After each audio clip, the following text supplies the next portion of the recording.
নমস্কার বন্ধুরা, স্বাগত জানাই তোমাদের আমার ইউটিউব চ্যানেলে। তো এই মুহূর্তে যে বিশেষ খবরটি তোমাদের সাথে শেয়ার করে নেব সেটা হচ্ছে, তোমরা সকলেই জানো এসএসসি চেয়ারম্যান সাহেবকে ঘেরাও মুক্ত করা হয়েছিল এসএসসি চাকরিহারা শিক্ষকদের পক্ষ থেকে।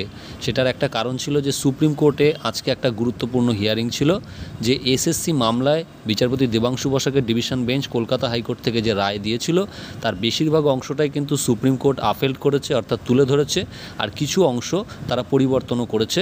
তো সেক্ষেত্রে এখন বিচারপতি দেবাংশু বসাকের এজলাসেই একটি আদালত অবমাননার মামলা করা হয়েছে। যেহেতু দেবাংশু বসাকের বেঞ্চের যে নির্দেশ ছিল সেই নির্দেশগুলো সুপ্রিম কোর্ট বহাল রেখেছে, তাই সেই নির্দেশ কেন এখনও এসএসসি কার্যকর করেনি সেটা জানার জন্যই মূলত এই আদালত অবমাননার মামলাটি কলকাতা হাইকোর্টের ডিভিশন বেঞ্চে করা হয়েছে। তার মূল দুটো কারণ হচ্ছে যে দেবাংশু বসাকের যে রায়টি ছিল সেখানে পরিষ্কারভাবে বলা ছিল যে 22 লক্ষ ওএমআর শিট প্রকাশ করতে হবে এবং যারা দুর্নীতি করে চাকরি পেয়েছে তাদেরকে সামথিং একটা সুদে 12% মতো তাদেরকে সেই টাকাটা সমস্ত ফেরত দিতে হবে। তো সেই জায়গায় দাঁড়িয়ে তার কোনো প্রক্রিয়াই এখনও রাজ্য সরকার শুরু করেনি এবং তার বিরুদ্ধে যে আদালত অবমাননার মামলাটি কলকাতা হাইকোর্টে আজকে হিয়ারিং ছিল সেখানে কিন্তু একটা নতুন মোড় এলো। সেখানে আপাততভাবে এসএসসি স্বস্তি পেল। সেটা কীরকম? সেটা হচ্ছে এসএসসির পক্ষের যিনি আইনজীবী ছিলেন সপ্তাংশু বোস, তিনি বলেন যে ওএমআর প্রকাশের মতো এই আদালত অবমাননার যে মামলাটি সেটা কিন্তু সুপ্রিম কোর্ট শুনতে পারে, সেটা হাইকোর্ট শুনতে পারে না। তার যুক্তি ছিল কি না, এই মামলাটিতে যে চূড়ান্ত রায়দান সেই চূড়ান্ত রায়দান করেছেন সুপ্রিম কোর্ট, তাই আদালত অবমাননার ক্ষেত্রে এই মামলাটি সুপ্রিম কোর্টই শুনতে পারে, রাজ্যের হাইকোর্ট শুনতে পারে না।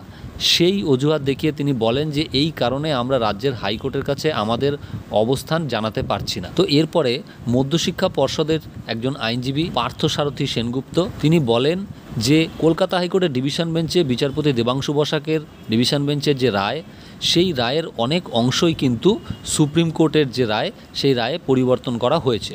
এবং শুধু তাই নয়, কলকাতা হাইকোর্টের দেবাংশু বসাকের যে রায় সেই রায়কে চ্যালেঞ্জ করে সুপ্রিম কোর্টে যে এসএলপি ফাইল হয়েছিল সেই এসএলপিটা কিন্তু সুপ্রিম কোর্টে গৃহীত হয়েছে। তো সেই এসএলপি যদি সুপ্রিম কোর্টে গৃহীত না হতো তাহলে আদালত অবমাননার যে মামলা সেটা হাইকোর্ট শুনতে পারত। কিন্তু যেহেতু সেই এসএলপিটা সুপ্রিম কোর্টে গৃহীত হয়েছে এবং সুপ্রিম কোর্ট তাদের পর্যবেক্ষণে তারা রায়দান করেছেন, শুধু রায়দানই করেননি, কলকাতা হাইকোর্টের যে রায় সেখানে কিছু মডিফিকেশনও করেছেন, ফলত আদালত অবমাননার যে বিষয় সেটা কিন্তু বর্তমানে কলকাতা হাইকোর্টে শোনার অধিকার নেই, এখতিয়ার নেই, ফলে তারা তাদের অবস্থানটা কলকাতা হাইকোর্টে জানাতে পারছে না। তো এইরকম একটা জায়গায় যেখানে আদৌ কলকাতা হাইকোর্টের এখতিয়ার আছে কিনা সেটা নিয়ে একটা দ্বন্দ্ব চলছিল আজকে হাইকোর্টে।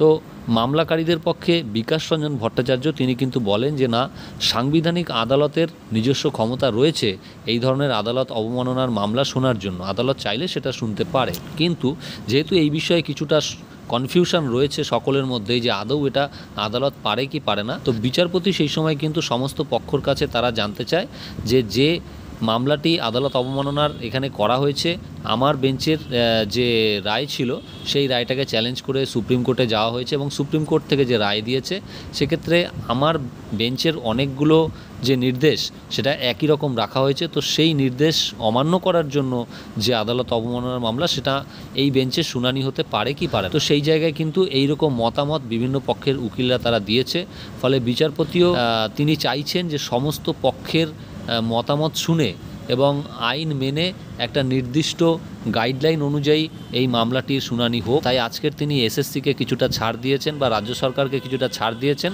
আজকেই তাদের 22 লক্ষ ওএমআর পাবলিশিংয়ের জন্য কোনো রকম জবাবদিহি করতে হচ্ছে না, বা এই যে সমস্ত দুর্নীতিগ্রস্ত প্রার্থী তাদের টাকা ফেরতের বিষয়েও সেভাবে কোনো জবাবদিহি করতে হচ্ছে না।